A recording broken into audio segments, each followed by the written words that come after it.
todos, bienvenidos a otro episodio de Psicosalud TV. Hoy estamos con un tema súper interesante. Nuestro espacio tiene que ver con hablar y entrevistar expertos en salud física y salud mental, con la intención de mejorar el bienestar de las personas. Yo soy Rudelania Valdés. Y yo, Marileni Rodríguez, muchas gracias por estar acá en otro episodio más. Y hoy tenemos un tema súper interesante que sabemos que a ustedes les va a encantar, la medicación. Vamos a hablar sobre esos mitos y sobre esas creencias que hay que muchas veces son infundadas, ¿verdad que sí, Rudelania? Claro, y como ni Merlilén ni Rudelania son psiquiatras, ¿verdad? Ni medican. Entonces, pues nosotros invitamos a una persona súper especial, una persona con muchos conocimientos, dedicada desde hace muchísimos años a lo que es la psiquiatría. Y digamos que uno de los psiquiatras más sensibilizados con el tema de la salud mental. Le damos la bienvenida al doctor Jonathan Bravo. Doctor, bienvenido. Gracias y gracias por la invitación a su espacio. Gracias a usted, estamos totalmente a la orden, este es su espacio también, Bueno, así es no que, me lo ofrezcan tanto porque no, este es su después me espacio muda también, para usted se acá. puede mudar para acá, mire a ver si Bien. quiere integrarse con nosotros, ¿qué dicen ustedes? Muchas gracias, doctor, bienvenido. Bien, Y para gracias. iniciar, nosotros nos gustaría saber cuáles son esos mitos más comunes que generalmente usted escucha en las consultas con sus pacientes sobre la medicación en la psiquiatría. Por ejemplo, a veces escuchamos que la medicación en psiquiatría te cambia la personalidad. ¿Eso es cierto, doctor? No, realmente no es así. Los medicamentos solamente lo que te hacen es cambiar o mejorar, mejor, ciertos síntomas de acuerdo al diagnóstico, pero no cambian la personalidad. La personalidad viene desarrollándose desde la niñez y la adolescencia y ya al cumplir los 18 años ya uno tiene más o menos una identidad, es decir, una personalidad definida. Aunque algunos autores dicen que la personalidad todavía como que a los 24 o 21 años todavía hay un desarrollo cognitivo, es decir, que totalmente no se ha desarrollado la personalidad. Pero eh, si hablamos de criterios, tenemos que hasta los 18 años, entonces hablamos como que la personalidad está O debería, o debería estar un desarrollo cognitivo muy avanzado.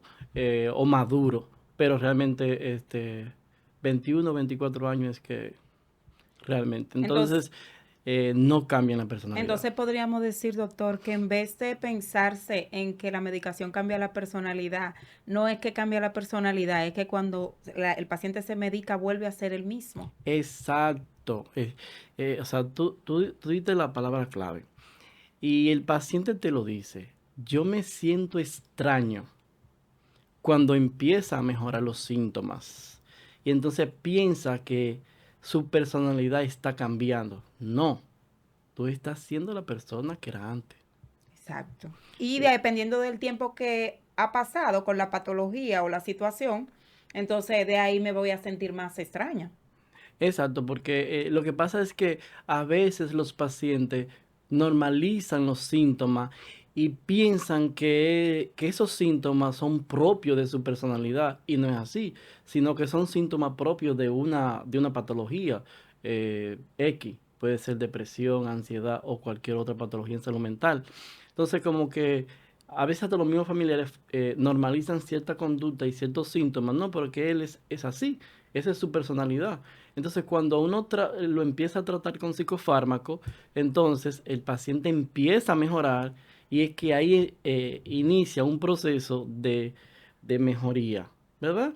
Y ahí es que le entra en decir que me siento extraño, me siento Me raro, cambió.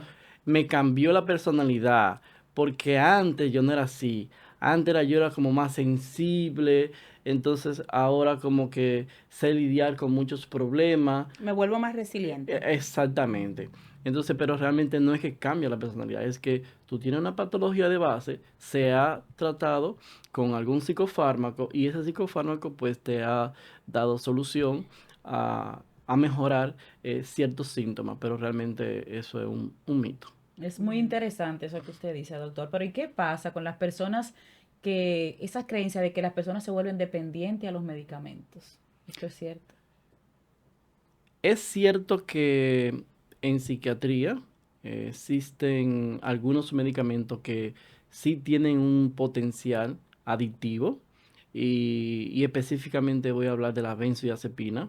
Existe un riesgo, ¿verdad?, de que los pacientes crean dependencia física, psicológica de la medicación, pero el grosor de la medicación en psiquiatría, que son los antidepresivos, los antipsicóticos y otros medicamentos como los estabilizadores, no crean adicción. O sea, los antidepresivos no crean adicción.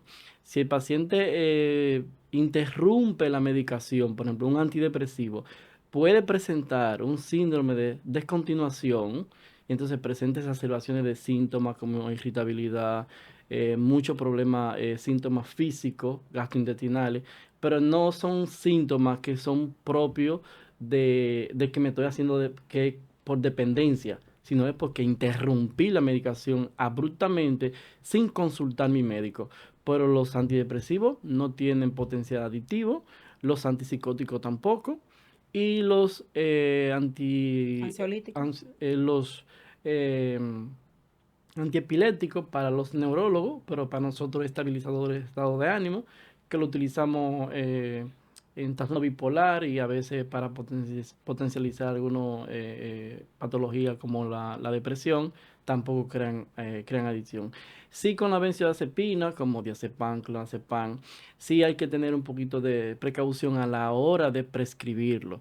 Y uno tiene que tener en cuenta ese historial de adicción en la familia, si ha habido algún consumo de sustancia, cocaína, marihuana, o también si han usado benzodiazepina y en ese sentido el familiar ha tenido algún problema para dejarla, el medicamento. O el mismo paciente, si es abusador de sustancias, entonces pudiera como que si uno le coloca una benzodiazepina, pudiera como que engancharse. Es decir, crear un poquito de dependencia y tener un poquito uno al final cuando le va a quitar la medicación, pudiera que tener un poquito de dificultad a la hora de retirarla. Pero esos son de los medicamentos, la benzodiazepina, son las que crean de un poquito de dependencia o adicción. Y no siempre. Yo en la práctica clínica que tengo hasta el momento, no he tenido un paciente Que se haya que se haya enganchado en ese enganchado. medicamento y que yo no he tenido como que la oportunidad de decir, eh, no he podido. O sea, por más que he hecho todos los esfuerzos, para desengancharlo de ese medicamento, No ha no, tenido ese no he caso. tenido ese caso. O Entonces, sea, doctor, las benzodiazepinas son seguras, son pero seguras, pero hay que hay que manejarla tener un uso adecuado. racional y adecuado a la hora de prescribirlo. Y ese historial previo de Sí, antecedentes, es de sumamente abuso y importante. abuso, tanto de benzodiazepina como de otras sustancias, hay que tenerlo siempre presente, tanto en el familiar Como en el como en paciente. el paciente. Muy bien, Ujú. doctor, es cierto, uno escucha mucho comentario, lee mucho comentario de personas que han dejado la medicación porque dicen que los efectos secundarios son peores que la enfermedad. Sí, es cierto. En algunos pacientes, pues los efectos secundarios son como más pronunciados. Yo siempre les comento a mis pacientes que los efectos secundarios son como usted jugar a la lotería. Usted no sabe que sí le va a dar algún efecto secundario hasta que usted no empieza a tomar la medicación. Y porque es algo que ellos te lo preguntan. ¿Cuáles efectos secundarios puedo tener? Uno, claro, se lo menciona. Tú puedes tener aumento de peso, tú puedes tener problemas con el perfil metabólico, es decir, los triglicéridos, los lípidos en la sangre. Tú puedes crear un poquito esto de tener un poquito más de somnolencia, porque el medicamento tiene algún efecto sedativo. Entonces, por eso no quiere decir que eso va a pasar, porque casi en la mayoría de los casos estos efectos están descritos, pero el paciente no lo presenta. y yo creo que cada paciente es individual, o sea, Es único. es único. Va a responder a una medicación sin o con efectos secundarios. Entonces, lo importante es la historia clínica y identificar ese paciente, qué molécula es adecuada para él. Bien. Porque, por ejemplo, si tenemos un paciente con sobrepeso, ¿verdad? Y que nos llega a la consulta con alteraciones metabólicas, entonces no es conveniente como elegir un fármaco Que tenga ese efecto. que tenga esos efectos secundarios, porque entonces pues vamos a tener entonces Un paciente obeso. un paciente obeso En- con más aumento de peso, con más alteración Vamos a en la sanar parte algo metabólica. y vamos a Exacto, dañar otro. exacto. Sí. Pero en sentido general, todos los medicamentos, sean psicofármacos, tienen efectos secundarios. Son un poquito más llamativos los efectos secundarios en los psicofármacos y por eso las personas como que le temen a la hora de tomar psicofármacos.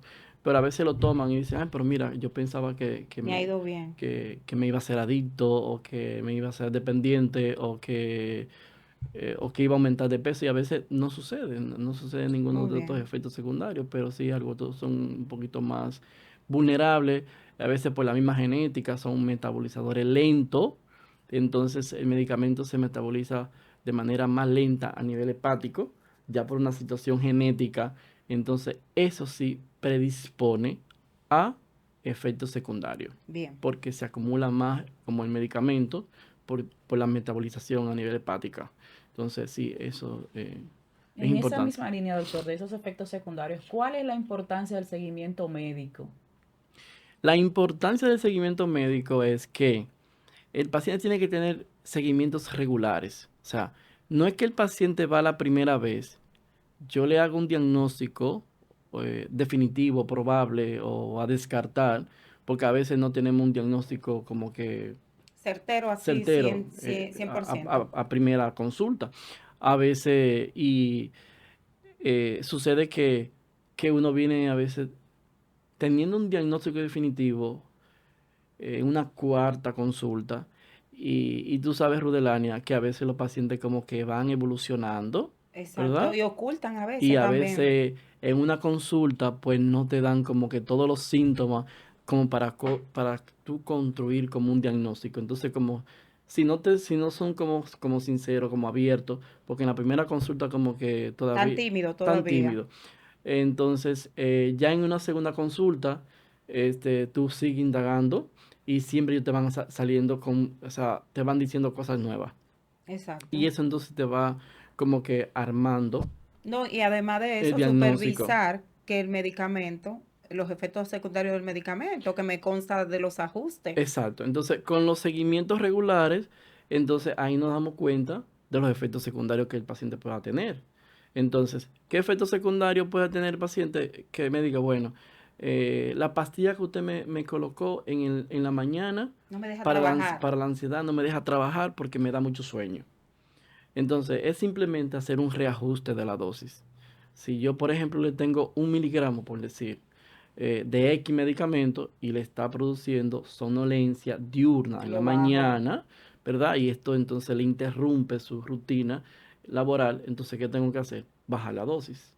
Hasta que, porque el objetivo de la medicación no es tener un paciente sedado, Sedado. o sea, es Es tener un productivo. es tener un paciente productivo que mejore la sintomatología para que sea funcional y vuelva otra vez a su premórbido. Entonces, con los seguimientos regulares, es bastante importante, porque ahí uno se da cuenta de la mejoría del paciente, de la adherencia Al tratamiento. farmacológica que tiene el paciente, la red de apoyo del Eso paciente, es muy la familia, que es importante. bastante importante, y de algún efecto secundario que pueda surgir de la medicación. Entonces, por eso los seguimientos yo soy muy incisivo en esa parte. Tienes que venir a tu cita, si te toca en 15 días, si te toca en un mes, si te toca en 21 45, días, en 21 45. días, dependiendo del caso. Tienes que venir. Entonces, a veces los pacientes Se sienten mejor y no sí, vuelven. se sienten mejor, ya están durmiendo, ya su estado de ánimo está mucho mejor. Están más productivos. Exactamente. Ya están socializando un poquito más. Me Entonces, sané. dicen, ya tengo 2 semanas y la medicación me ha ido bien. Entonces, ay, hombre, Ya. no voy a ir al médico. Lo miran como un Deja dolor de de tomar el cabeza. medicamento. Entonces, a Exactamente. veces Ahí viene también interrumpen recaída. por esa mejoría, ¿verdad? Significativa, abandonan el tratamiento. Así Porque es. ya sienten que Que no es necesario. que se sanaron. Que no es Que necesario. no es necesario seguir tomando la medicación. Pero la medicación hay que seguirla tomando. Y no se puede interrumpir de manera Y no se puede interrumpir abrupta. de una manera abrupta. O sea, hay que ir escalonando de manera paulatina, Según las necesidades. según las necesidades, esa es la dosis, disminuyendo hasta conseguir la menor dosis para suspenderla. Porque el paciente, si interrumpe la medicación, puede tener efectos rebote de la sintomatología. Entonces, Es peor una es recaída peor que una recaída. que Las para el recaídas son fármaco. peores, porque cada recaída el paciente se va como que cronificando. Entonces, eso tiene repercusiones a nivel cognitivo y a nivel físico en todo Sus dimensiones. Exactamente. Entonces, doctor, ya un poquito cerrando, ¿dónde podemos contactarlo? Sus redes sociales, cómo las personas que nos están oyendo pueden acercarse hasta la consulta. Bien, yo trabajo de la mano con la licenciada Rudelania Valdés en el mismo centro, en el Centro Médico Almed. Ahí pueden contactarnos al 829-868-1807 o al 829-707-1302. También estoy en la zona oriental, para las personas que están en la zona oriental. Entonces en la zona más céntrica está psicológicamente.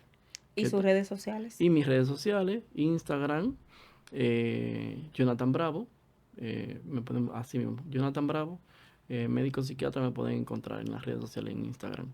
Y me pueden seguir, subo algunas informaciones importantes de alguna patología o algún live o informaciones pertinentes Que ayudan. a la salud mental que pueden ayudar, Que aportan. como a la psicoeducación del paciente. Excelente. Ujú. Muchísimas gracias, doctor Bravo. Gracias por la invitación. Acompañarnos en este episodio de Psicosalud TV. Esperamos seguir contando con todos sus conocimientos y sus aportes. Bien. Esta es su casa. Bueno. Sí, literalmente su casa. Señores, a todos los que nos escuchan, recuerden que la mejor manera de salir adelante con temas de salud mental es educándonos, buscando no importa el orden en que usted lo haga, psiquiatra, psicólogo. Nosotros, como mencionaba el doctor, formamos equipo. Y de verdad que en los años que tenemos, cuando a mí me dicen que los psicólogos y los psiquiatras no pueden llevar un buen proceso, yo tengo que negarlo. De verdad que es así. Yo me preocupo por su medicación, él se preocupa por mi proceso, por el seguimiento. Yo siempre en cada consulta le pregunto, ¿fuiste al psicólogo? No he ido. Pues tiene que agendar cita. Así es, así. Porque Ultimátum le damos. Es que es un complemento, es decir, Así es. la psicoterapia conjuntamente con los psicofármacos, y eso tiene evidencia científica de que realmente la psicoterapia conjuntamente con los fármacos, el paciente tiene una mejoría significativa y favorable más rápida. Nosotros vamos a tener al doctor más de lo que él piensa aquí. Pero bueno, síganlo en sus redes sociales, Jonathan Bravo, @Jonathan Bravo en Instagram.